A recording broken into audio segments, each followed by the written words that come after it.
राम का नाम ले। भैया जो मर जाएंगे वो अमर नाम दुनिया में कर जाएंगे। तो अगर आपको जीना है तो ऐसे जियो, आत्मबोध करके स्वयं को जानकर, हम कौन हैं, स्व को जानकर ठाकुर के चरणों में डूब जाओ, लग जाओ, गोविंद के चरणों में प्रीति बनाओ। साधु आपके हर पल में आनंद आने लगेगा। आप देखोगे, आप अनुभव करोगे। अभी आपको छोटी छोटी खुशी प्राप्त करने के लिए बड़े बड़े पुरुषार्थ करने पड़ते हैं। छोटी खुशी के लिए बहुत बड़ा मकान बनाना पड़ता है, तब आपको 2 दिन की खुशी मिलती है, हमारा मकान हो गया। फिर आप जाकर के प्रवेश करते, गृह प्रवेश होता, और 2 दिन हुए नहीं कि मकान तो हो गया पर एसी रह गई। अब दूसरा टेंशन शुरू। अब एसी जब तक नहीं हो गई तब तक आगी को लगो दिमाग में, पड़ोसी धोखे से एसी सुधार पे भी ले जाए, अरे ये दिखा रहा है आगी को लोगों, आज हम पे भी होती हम बताऊते। अब तो खुद की एसी हो गए। अब देखना जरा, भगवान कृपा भी कर दें, एसी भी लिप जावे तो 2 दिन तो फिर आनंद। 18 नंबर पे सोवे, 16 पे सोवे, रजाई ओढ़ ओढ़ सोवे नई नई एसी में। हाँ, और जहां 2 दिन निकले वो एक बार जुकाम हुआ, एक बार एकदम सर्दी बैठी, सोई एसी गायब हो गई। अब तो भैया टेम्पू टैक्सी से ऑटो ले लेकर के मार्केट जाते जाते थक गए, अब तो मोटरसाइकिल होनी चाहिए। ये भैया टेंशन है, जब तक जीवन रहेगा तब तक लगा रहेगा।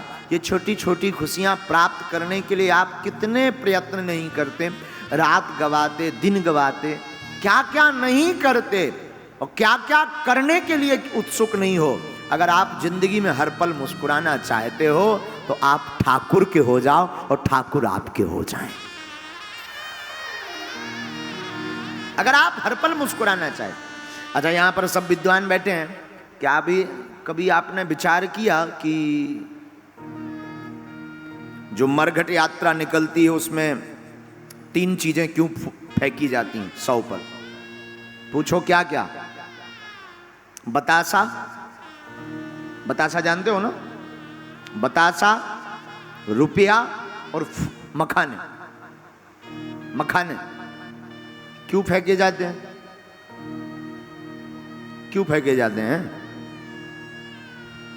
बतासा इसलिए उस 100 के ऊपर फेंके जाते हैं कि भाई आप तो चले गए, तुम्हारा तो राम नाम सत्य हो गया। जैसे बतासा में मिठास है, ऐसा आशीर्वाद दो कि हमारे परिवार में भी ऐसी ही मिठास बनी रहे। ये तो बतासा की बात हो गई। पर मखाने क्यों फेंके जाते हैं? मखाने इसलिए फेंके जाते हैं कि सरकार तुम तो राम नाम तुम्हारा सत्य हो गया, लेकिन जैसे ये मखाना फूला हुआ है ना, हमारा परिवार भी ऐसा ही फूला रहे। अब तीसरी बात, रुपया क्यों फेंके जाते? सिक्का, कॉइन, सिक्का इसलिए फेंके जाते कि सुन, तू जिस 1 रुपए की एक्स्ट्रा प्राप्त करने के लिए 5 रुपए एक्स्ट्रा चार्ज लेने के चक्कर में जो तू 10-10 बजे रात तक जागता रहा, मेहनत करता रहा, मजदूरी करता रहा, अब तेरे बाप में दम हो तो उठा।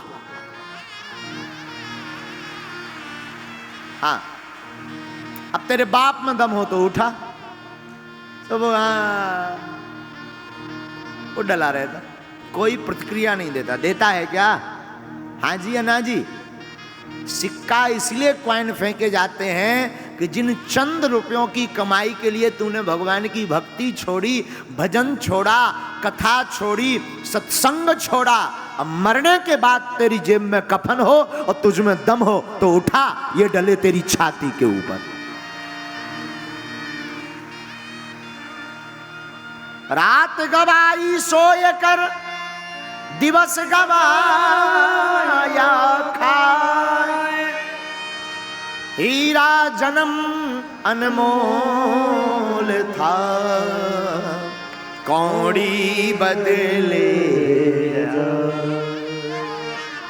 रात सोकर गवाई, दिन खाकर गवाया, जिंदगी वासना में गुजार दी, जिंदगी उपासना में गुजारते तो 4 चांद लग जाते।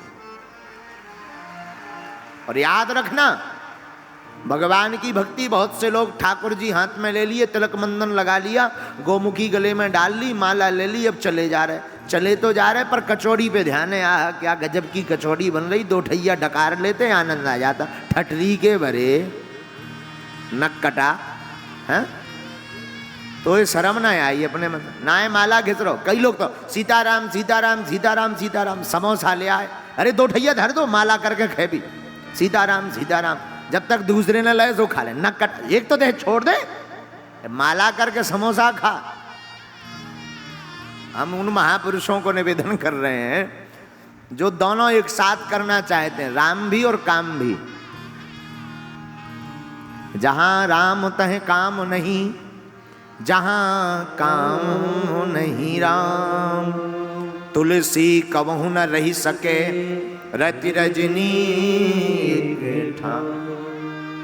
और ये बात हमने इसलिए बताई है, खाना बुरा नहीं है, पहले भोजन कर लो खूब दबा कर, ताकि बाद में जब माला करें तो भोजन की याद ही न आए।